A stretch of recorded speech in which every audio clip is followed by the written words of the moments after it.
the beginning, and I've been with them from the absolute beginning. The relationship has been very good. So we're here with a vital action support for the American farmers, people that we love, people that have been going for a long time, and they've done really well, and they have ups and they have downs. It's a wild business, but you wouldn't trade it for anything. I know that, right? I know that 100%. We're grateful to be joined by Secretary of Agriculture, Sonny Perdue. Sonny, thank you very much. Sonny, great job. Come here. Thanks also to Representatives G.T. Thompson. Thank you. Thank you very much. Lloyd Smucker and Mike Conaway. Thank you, fellas. Appreciate it very much. You've been very helpful. Along with Missouri Agriculture Director Chris Chin. Thank you, Chris. Great job. Also with us today are several of our nation's greatest farmers, including American Farm Bureau President Zippy Duval. Zippy, oh, Zippy has been so good to me. Thank you, Zippy. I appreciate it very much. Along with members of the farm groups representing producers of corn, soybeans, wheat, and pork. For years, our politicians have allowed other countries to steal our jobs, punish our workers, and target American industry and American agriculture. I can't say this is just the Democrats, but in particular, the Democrats have done absolutely nothing about this. From the year 2001, when China joined the World Trade Organization, which was, by the way, a disaster, until the year 2016, the United States lost more than 60,000 factories and millions of jobs. China imposed massive barriers to American farm products. You people know that very well, right? Very well. And engaged in theft of trade secrets from American agribusiness.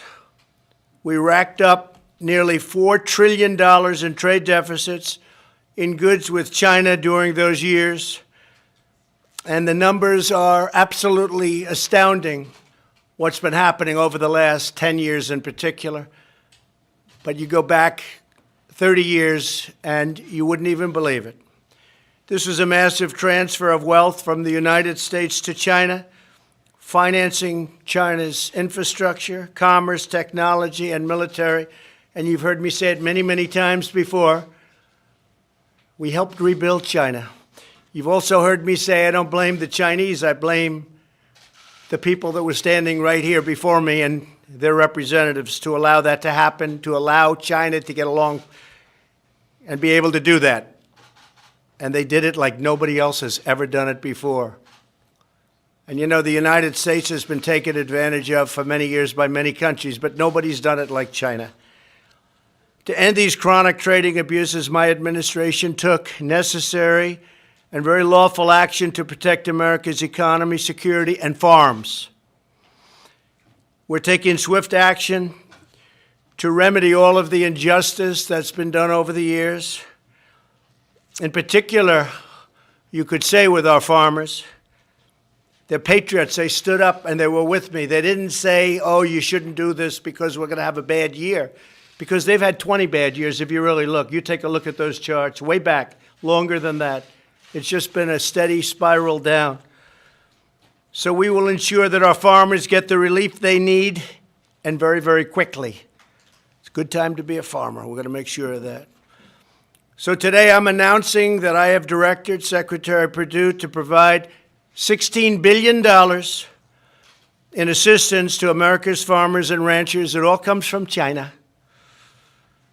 We'll be taking in, over a period of time, hundreds of billions of dollars in tariffs and charges to China. And our farmers will be greatly helped. We want to get them back to the point where they would have had if they had a good year. This support for farmers will be paid for by the billions of dollars our Treasury takes in. We'll be taking in, depending on what period of time we're talking, many billions of dollars, far more than the $16 billion that we're talking about. But the $16 billion in funds will help keep our cherished farms thriving and make clear that no country has veto on America's economic and national security. Can't let that happen, ever. And if you remember, not so long ago, during the time of our negotiation, and China broke the deal with us, and that's okay, that's fine. But during that time of negotiation, if everyone remembers, we had periods where China would target our farms, right? They would actually target. They took an ad in a newspaper from Iowa, big ad, saying lots of bad things about the administration, about the fact that we're negotiating too tough, we're not going to make a deal. But they steal intellectual property by the billions. Somebody estimated it at $300 billion. Nobody knows how you estimate it, but somebody does. They say $300 billion a year in theft, intellectual property theft. So we can't let that happen. Our economy is booming, our nation is prospering, and now is the time to insist on fair and reciprocal trade for our workers and for our farmers. I remain hopeful that at some point we'll probably get together with China. If it happens, great. If it doesn't happen, that's fine. That's absolutely fine. And I look forward, I'll be seeing President Xi at the G20 very shortly. Many of you are going to be there. Many of the media present, you'll be at the meeting. And we look forward to that. But in the meantime, and maybe for a long time, I appreciate the incredible bipartisan support that my administration has had on trade and trade policy, especially as it pertains to placing very massive tariffs on China. And just so you understand, these tariffs are paid for largely by China. A lot of people like to say by us. In fact, Larry Kudlow was quoted, but they didn't have the second part of his quote, which was a very good quote. China subsidizes a lot of businesses, and China came out, and in subsidizing the business, they pay for a big portion of that tax. But right now, a lot of companies are moving out of China because of the tax. They're moving to non-tariffed countries. So it's a bad thing for China. We don't want that, but that's just the way it works out.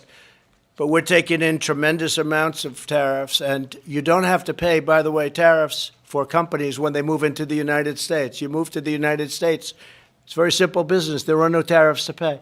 And many companies are already planning to move back to the United States or to move to the United States for the first time so they don't have to pay the 25% tariff. But they're moving to Vietnam, they're moving to other places, but we'll get plenty of them. Our country must maintain a united front to achieve maximum results for our people. Very simple. For years, farm income has declined, and we're talking about many years. This year, however, and I was a little surprised to see this because I know that there's been really a trade attack on our great farmers. Net farm income, because our economy is doing so well, is forecast to be nearly $8 billion higher than in 2016. Did you know that? You're doing better than you were doing in 2016. Nobody told me that. But that's because our economy has been so strong. Our economy is about as good as it's ever been, maybe better than it's ever been. And the agricultural exports are expected to be $10 billion more than in 2016. It's not bad. You've done a good job. We both have. We all have. The farmers have. So we're fixing broken trade deals to open up markets for American exports, including with the brand new U.S., Mexico, Canada agreement, an agreement that the Democrats in Congress, many are supporting, I must say. They've told us they're supporting it regardless of leadership. I don't think Nancy Pelosi understands the deal. It's too complicated, but it's not a complicated deal. It's actually not a complicated deal. It's a deal that's going to be many, many times better than NAFTA. I consider NAFTA to be one of the worst trade deals ever made in the history of our country. I think the World Trade Organization, Larry Kudlow, may be even worse. Maybe even worse because of what it's done with respect to trade and international trade and trade with China, what it's done for China and how much money our country has been losing to China every year. So World Trade Organization has been really bad, but the NAFTA has been one of the worst deals ever made in trade. Just last week, we reached an agreement with Canada and Mexico to lift major tariffs on American agriculture, and we opened up the beef exports with Japan. Did you know that? Right? That's a big deal. So we opened it up with Japan, first time ever. So beef is now going to be starting to flow to Japan, and our folks that do beef, they are very much happy. They were shocked to see that one, but it's happening. It's happening fast. And I think things probably are going to happen with China fast, because I can't imagine that they can be thrilled with thousands of companies leaving their shores for other places. We're saving our farmers and ranchers from ridiculous regulations also, and as of next week, we're signing some additional voiding of some really dumb regulations, Sonny, that will make farming a lot easier, a lot better. And one of the regulations we did, Waters of the United States rule. It sounds beautiful, but once you open the document, it's a total catastrophe, and you know that better than anybody. I got rid of it. I terminated it. It's got a beautiful title. Everything inside is a disaster for our farmers and actually for our country. We're ensuring that ethanol remains a vital part of America's energy future, and we increased it to E15, and that's tremendous for, in particular, for the most part, our corn farmers, for corn. And the people in Iowa and lots of other places are very happy. I just did it recently, and I made a promise during the campaign that I was going to do it. And I don't know if it had an impact, but I won Iowa by a lot. And perhaps it did, perhaps it didn't. I don't really care. It's the right thing to do. So you're going to be at E15, which is something I think you've been waiting for a long time. And we're going to also make that available year-round. They had it for a period of 8 months. Now we're going to make it year-round. That was a ridiculous rule. We're fighting for rural broadband, improving rural health care, and bringing new prosperity to distressed rural communities through opportunity zones. Opportunity zones, Tim Scott and I and others have worked so hard on opportunity zones. They're really working, far greater than anyone thought, including me. People are coming in, they're investing large amounts of money in places that they would have never invested before, inner city locations and others, and it's been incredible. It's one of the reasons our African-American unemployment is the lowest ever, Hispanic, Asian, the lowest ever. We have the lowest unemployment rates ever, and we have today, literally today, I just saw another report, it's been this way for a while, the most people working in the history of our country working today. So that's really great. Mike, I mean, you look at that, that's pretty good news, right?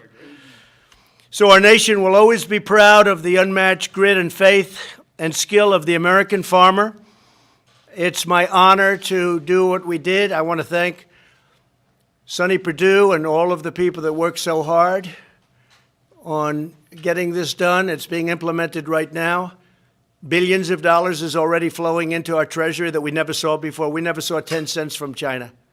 China didn't give us anything. Now they're giving us billions. And some of that money is going to go to the farmers to help them out during a period where trade has been very unfair to them. So I'm very honored to have done this for you. And I don't consider it a gift at all. It's not a gift. You know, one of the meetings I talk about, I've never seen anything like it. About 6 months ago, I was with the American farmer. I had about 25 of them in the cabinet room. And I said, well, you know, maybe what we can do during the trade, this was in the midst of a big portion of trade with China. In the meantime, China agreed to buy a tremendous amount of soybeans, but this was before that. And they were really going, and they were, as I said, they were advertising and doing a lot of negative things to our farmer. And I said, you know what we'll do? We're going to do a subsidy program. We're going to help you. And one of the farmers looked at me and said, we don't want subsidy, sir. I said, what are you talking about? You don't want subsidy? Everybody is asking me for subsidy. Everybody, Sonny, is asking us for money. They don't care what you call it. They all want money. And they didn't want money. He said, just give us a flat table. Just give us a level playing field. He said, we don't want any handouts. We don't want subsidies. We don't want anything, sir. Just give us a level playing field. And I said, I can't believe you're saying it. Literally, I've been with so many different groups, and if I said I'm going to give you subsidy or I'm going to give you money, they jumped. They're so happy. Your people did not want it. You understand exactly what they took. You, the potato man, yes, I do. Right? They don't want it because nobody can compete with us. Nobody has the equipment we have. Nobody has the skill we have. And I would say nobody has the soil and land we have. Wouldn't you say that? So we're giving them a level playing field. And we're helping out a little bit during a time of trade. I don't want to say war, because I don't think it's a war. It's a war. If it's a war, we're winning it very big. But we're taking in a lot of money. We're going to help out our farmers, and we're giving them that level playing field that's so important. So I want to thank all of the farmers for being with us, and I want to thank our great congressmen and senators that have been so fantastic. God bless America's farms. God bless our country. And again, thank you, Sonny and Larry, and all of the people that worked so hard on getting this done. We're in a very strong position. Our economy has never been better. Okay, thank you all very much. Yeah, go ahead. The couple questions. You mentioned USMCA. Can you explain why you don't think, one, that Pelosi understands the deal, and two, why doesn't your administration send that text to Pelosi and force her hand and start the clock? Well, they're being very nice to her because they really, she's a mess. Look, let's face it, she doesn't understand it. And they sort of feel she's disintegrating before the rush. She does not understand it. They want to have her understand it before it's finished. It's signed, as you know. Mexico's approved the deal. Canada's approved the deal. And they're waiting to get a signal for her. Now, I would say this, the farmers should start talking to the Democrats in the House. The Senate's ready to approve it, the Republican Senate. But the Democrat House is not. Pelosi does not understand the bill. She doesn't understand it. Even though unions are in favor of it, farmers, everybody just about is in favor of it. It's a replacement for, as I said, the worst trade deal ever made. So she's got to get up to snuff, learn the bill. And by the way, I think she wants to approve it. I think. But so Bob Lighthizer, who you can speak to if you want, he's waiting to get the okay from her to send it in. But we're at a point where we're just going to have to send it in. It's all ready. How long will you wait, sir? Well, he said she'd like to have 2 weeks to get to know the bill. I think that's a long time. I think it's a do-nothing Congress. The Democrats have done nothing in the House. They've done absolutely nothing. They don't get it. I mean, other than investigate. They want to, let's investigate. After the Mueller report came out, no collusion, no obstruction, no nothing. Let's start it all over again. They weren't too happy, so they want to just keep it going. And what that does is it takes up tremendous time and energy, and they've done absolutely, I mean, it's just been it's been very bad. So if they don't get the USMCA, that would be very sad. Jeff? Speaker Pelosi said today she hoped your family would conduct an intervention with you. What's your reaction to that? No, I saw her read it perfectly, just the way she said it. It's very, very sort of a nasty type statement, but I will say this. She said I walked into the room right next door yesterday and walked in and started screaming and yelling. Just the opposite. Just the opposite. Because I know that they will always say that, even if it didn't happen, because this happened once before. I walked out, I was so calm. You all saw me minutes later. I was at a news conference. I was extremely calm. I was probably even more so in that room. So I walked into the cabinet room. You had the group, Crying Chuck, Crazy Nancy. I tell you what, I've been watching her, and I have been watching her for a long period of time. She's not the same person. She's lost it. Now, as far as the group is concerned, where is Sarah, Kellyanne? Where are you? Come here a minute. You were in that room. Kellyanne? You were in the room. Sarah was in the room. Mercedes was in the room yesterday.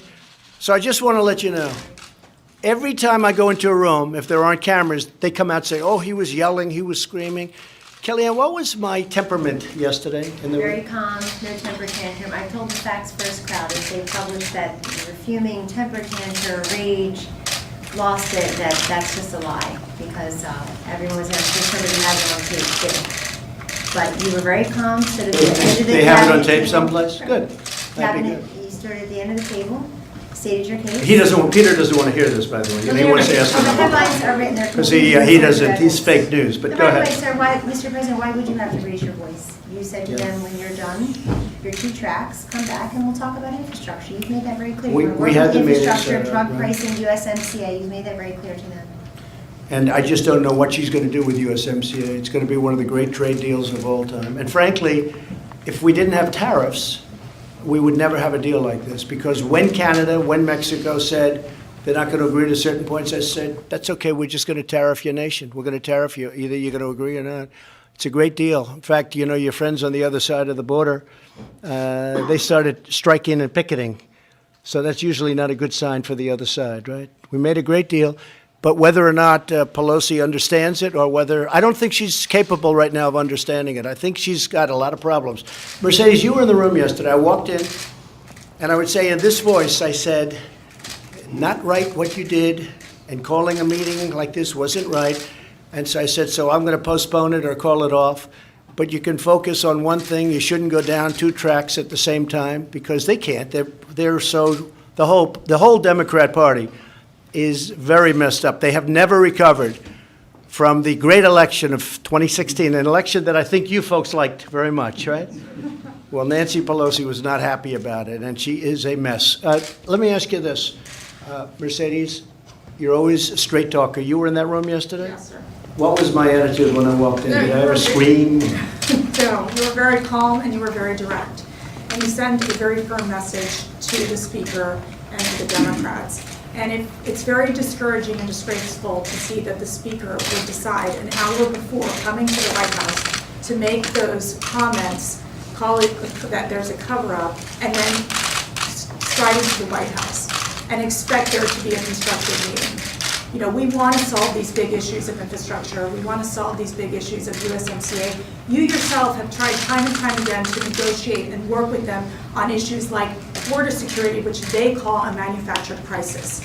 And it's time for them to wake up and to stop waging this political war and these endless investigations and start to really find the solutions that the American people are looking for, that our farmers are looking for. Right. And I think it's going to be very hard for Nancy Pelosi to stop that. Now, they're a do-nothing group of people. The Democrats have done nothing other than obstruct. They're obstructing this country, but they are obstructing. And it'll be very interesting to see whether or not they approve the USMCA, which we need. Is Sarah there? Sarah? Larry was called out, Mr. Larry President. was there. Mr. Larry, were you at the Larry, meeting? come. Yes, sir. Oh, fantastic. The great Larry Kudlow. Could you come here, please? You're not afraid of television, I know. We're going to take care of I think Larry. he's done more live television. Maybe Regis has you by a little bit, right? Not by much. Larry, you were at the meeting yesterday, Yes. right? So they have this narrative that they want to put out, because I saw Crying Chuck yesterday, and he went out and he said he was stomping and he was this and that. And Larry, you were there. There were many people there, by the way, many people. We can get you 20 other people to say this. What was my attitude yesterday at the meeting? Mercy's right. Kellyanne's right. You were very calm, and you laid out the case. You had a lot of numbers of what you've contributed in terms of paperwork and witnesses and so forth. While you were there, they didn't say anything. Speaker didn't say anything, and you left. You made your case. That's Well, it your- was very calm, very. much calmer than some of our I would say state calm like I was at the news conference minutes ago, minutes later. I'd like to say one more thing.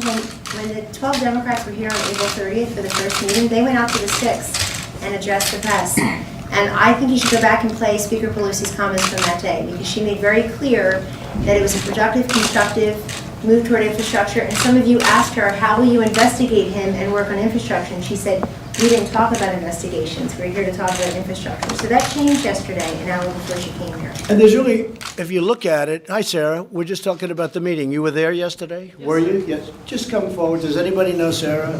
How come Sarah? Sarah, we're just talking about the meeting yesterday. The narrative was I was screaming and ranting and raving, and it was terrible. And I watched Nancy, and she was all crazy yesterday. She was with the hands and everything. She reminded me of Beto.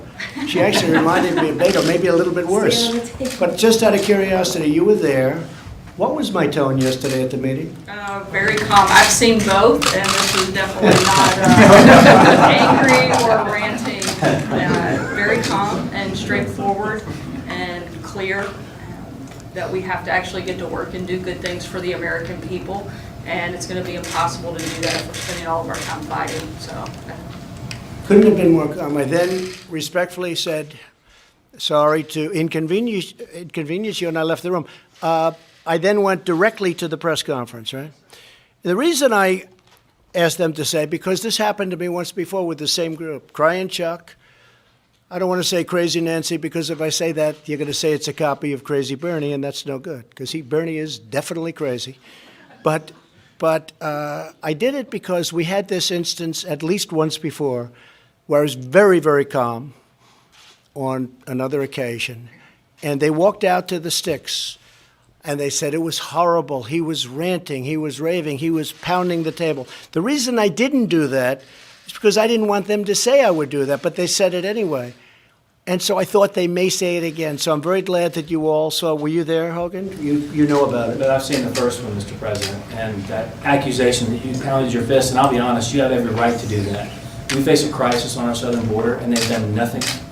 They have not worked with you. All they've done is mocked and derided you. In fact, calling us liars, calling you a liar for calling out exactly what's happening at the southern border. You laid it out the case of them. They refused to work with you then, and they're refusing to work with you now. These are bad people. You know, a lot of people say deep state. I don't say deep state. We have a lot of bad people, and I think they're being found out.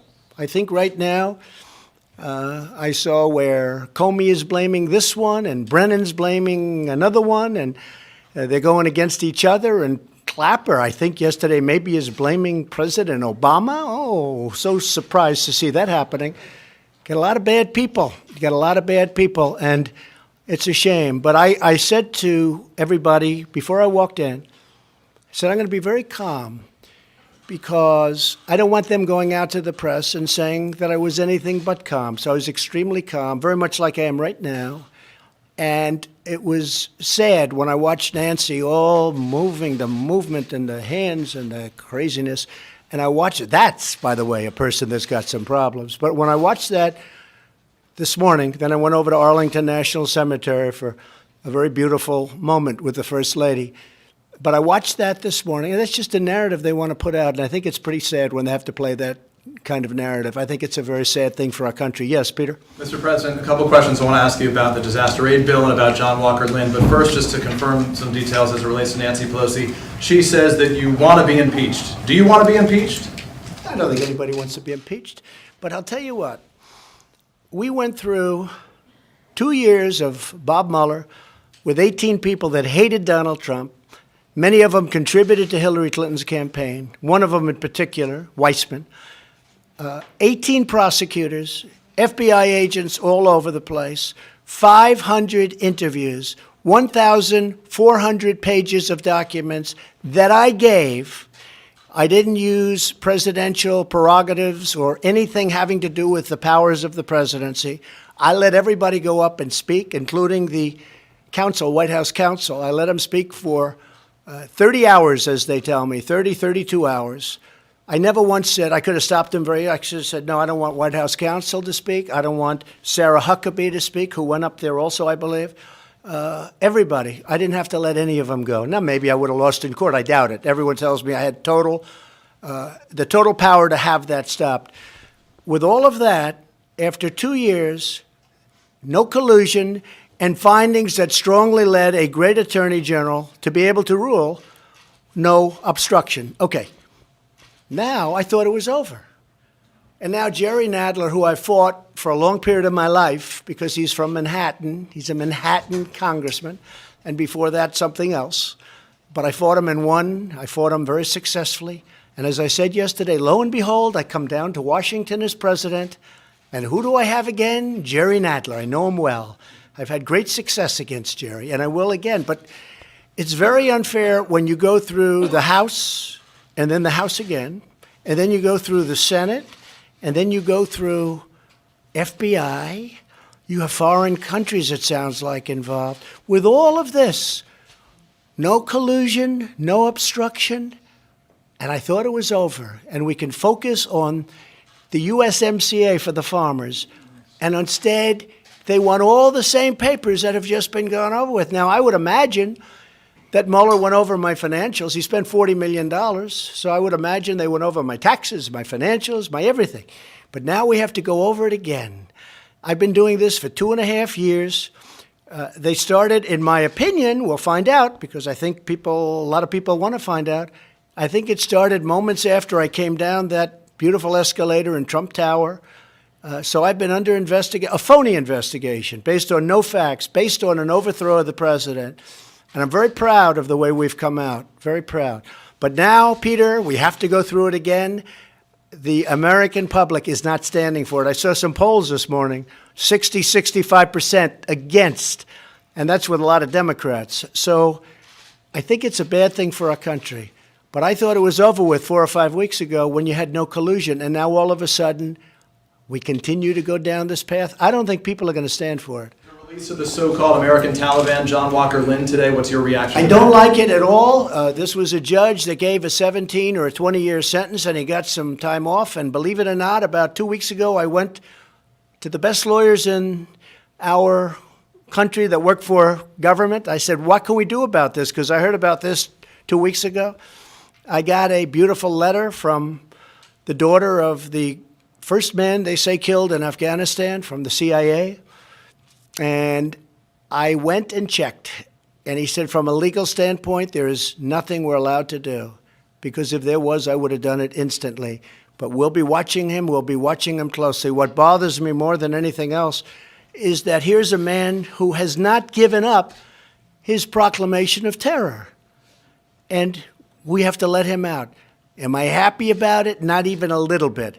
The lawyers have gone through it with a fine-tooth comb. If there was a way to break that, I would have broken it in 2 seconds. I knew about it very well. Do you support the disaster relief bill that includes no immigration money? Well, we're going to get the immigration money later, according to everybody.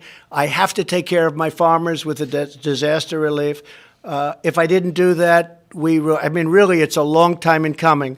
This way, our farmers from not only Georgia, Alabama, different places, some in Florida, but if you look at what happened in Nebraska and Iowa and a lot of different places, they got wiped out. They got hurt badly. And I didn't want to hold that up any longer. So the answer is I totally support it. I'd like to see it happen. We'll take care of the immigration later. The wall is being built. We just left the Army Corps of Engineers. We will soon have hundreds of miles under construction. And we'll have way over 400 miles completed by the end of next year. Mr. President, why should importers' money go to American farmers? Because the American farmers have been used as a vehicle for China to try and hurt our country.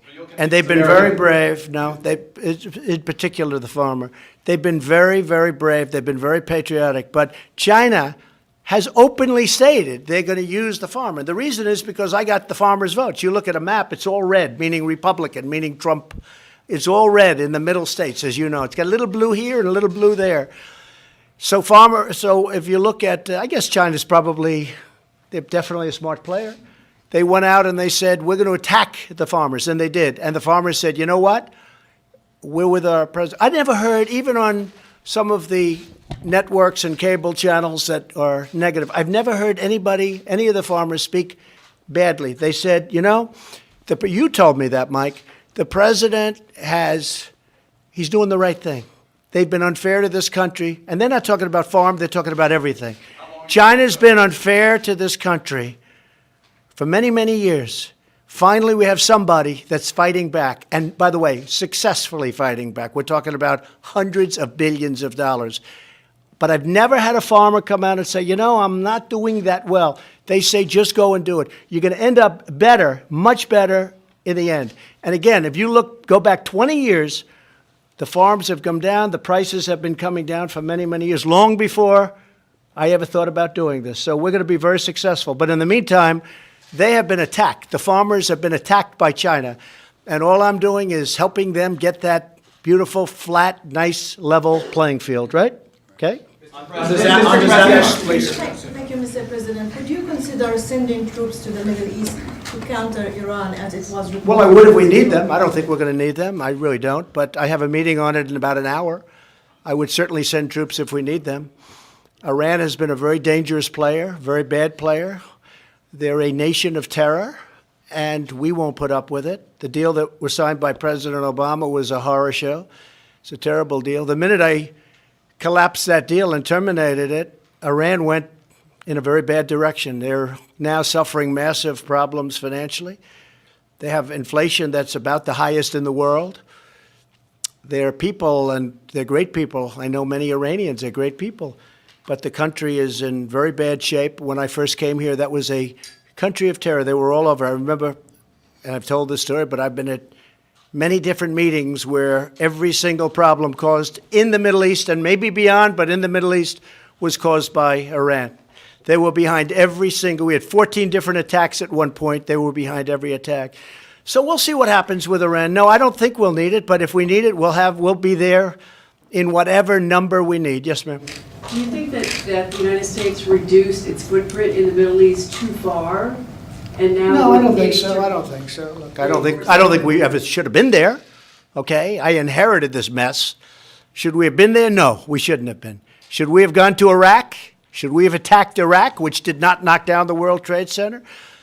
We had a place that was not conducive to terrorists, okay? The terrorists were killed instantly in Iraq.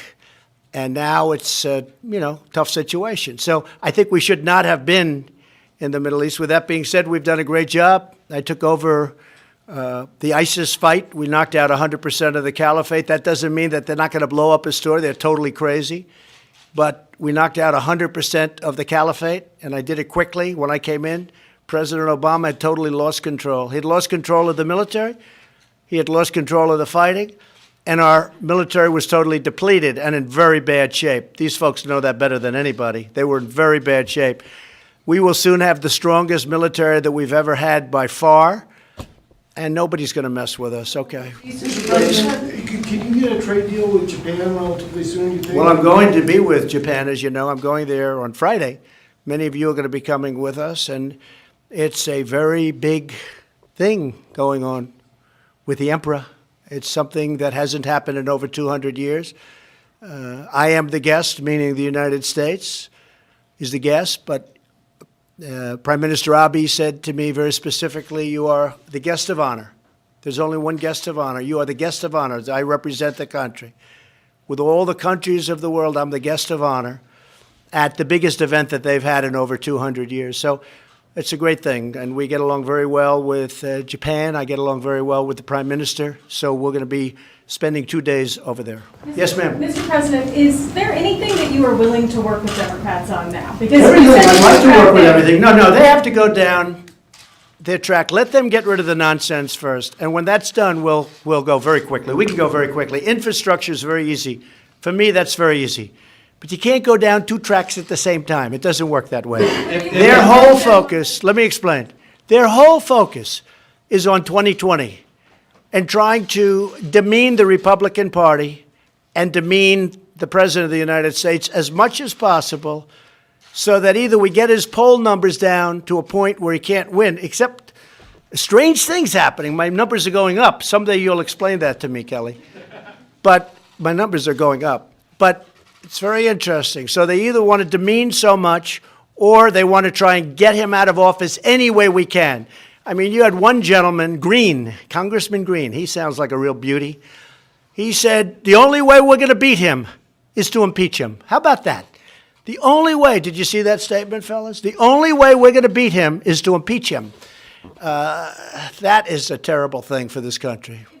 Investigating, will you raise the debt limit? Will you sign a budget? Will See you what happens. We'll see There's what a lot of happens. stuff. I'm a very capable person. We're going to see what happens. I can tell you this.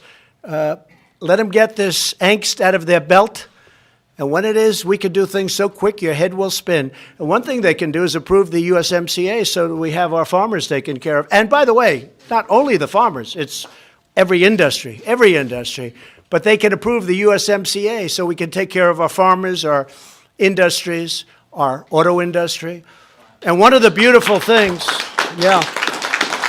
one of the beautiful things about the USMCA, and to me the most important part, I used to talk about this 20, 25 years ago as a private person, and for whatever reason, you'll explain this to me, I always got a lot of publicity. So if I said something, even as a private builder or whatever I was doing at the time, I would get a lot of publicity, and without a lot of trying. And I was against certain things, but if you look and you take a look back, you'll see all of the things that you're talking about and all of the things that you're asking about, I was against at that time, and I'm still against. I haven't changed very much. Been very consistent. I'm an extremely stable genius. Okay. Yes, go ahead, Jeff. Mr. President, you mentioned China a few times today. Given the tension now, not only over trade, but over Huawei and technology, what likelihood is there that there will be a trade deal? Well, there's in a the next few possibility, months? I think probably a good possibility. I don't know how China can do this, because I'll be honest, we're getting hundreds of billions of dollars brought in to our country. We've never gotten 10 cents. We're getting hundreds of billions of dollars coming into our country. And I'm helping the farmers. Right? But American you know companies what? are- That help is a very temporary help, because they'll pay it back 100 times over.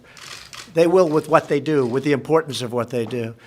But Huawei is something that's very dangerous. You look at what they've done from a security standpoint, from a military standpoint, it's very dangerous. So it's possible that Huawei even would be included in some kind of a trade deal. If we made a deal, I could imagine Huawei being possibly included in some form of, or some part of a trade deal. How would that look?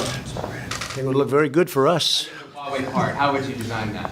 Oh, it's too early to say. But I mean, we're just very concerned about Huawei from a security standpoint. Sir, the Constitution says treason is punishable by death. You've accused your adversaries of treason. Who specifically are you accusing of treason? Well, I think a number of people, and I think what you look is that they have unsuccessfully tried to take down the wrong person. If you look at Comey, if you look at McCabe, if you look at probably people higher than that, if you look at Strzok, if you look at his lover, Lisa Page, his wonderful lover, the two lovers, they talked openly. You know, they didn't use their private server because they didn't want to get caught, so they used the government server. That was not a good move. He talked about the insurance policy just in case crooked Hillary loses, and that didn't work out too well for them. So you look at them, they want an insurance policy so that should she, for any reason, lose, remember, 100 million to 1. Maybe he said 100 million to nothing. But should she lose, we'll have an insurance policy and we'll get this guy out of office. And that's what they said, and that's what they meant. That's treason. That's treason. They couldn't win the election, and that's what happened. And that's what's happening right now, because without the treason word, I guess, but that's what's happening now. They don't feel they can win the election, so they're trying to do the 1,000 stabs. Keep stabbing. Let's have a financial. Let's have. And if you look, for $40 million, I would think seriously that Bob Mueller and his group of 18 killers have gone over my taxes. They've gone over my financial statements to a level that nobody has gone over them before. And they were not discussed even. They weren't even discussed or brought up. I have great statements. Okay, what else? Harriet You Tubman said for you the don't want $20 to do a bill? dual track. On one hand, you don't want a dual track, but on the other hand, you want USMCA. Well, I think things are very easy. USMCA is finished, just so you understand. This is a finish. This is not even negotiated. This is a finish. This is a great deal for our country. This is a great deal for our farmers, great deal for our manufacturers. And one of the things that was absolutely vital to me was that our companies, car companies in particular, don't leave our country, go to Mexico, build a car, sell it into our country with no tax whatsoever, and all of our workers are fired and all of those plants are empty, like happened to Michigan and Ohio and Pennsylvania and North Carolina and Kentucky and lots of other places. Guess what? Our car industry now is thriving. And under the USMCA, it's prohibitive to do that financially. It's prohibitive. It will be a tremendous price. Nobody will do it. And if you look, since I've been president, the mass exodus, they have almost 30% of our business in Mexico, our car business. It's ridiculous. It's all stopped. It's all stopped. Nobody's doing it. And now, as you saw in Ohio, great state, unbelievable state, the only thing I had was General Motors closed Lordstown plant, its big Lordstown plant. And I called up Mary Barra and I said, Mary, you either sell it or open it. She didn't like the way I talked to her. I said, I don't care. Doesn't matter to me. You either sell that plant or open that plant. And she sold it to a very good company, I think, that will do a good job making electric trucks. Okay, thank you all very much. I appreciate it. Thank you. Thank you very much. Harriet Tubman on the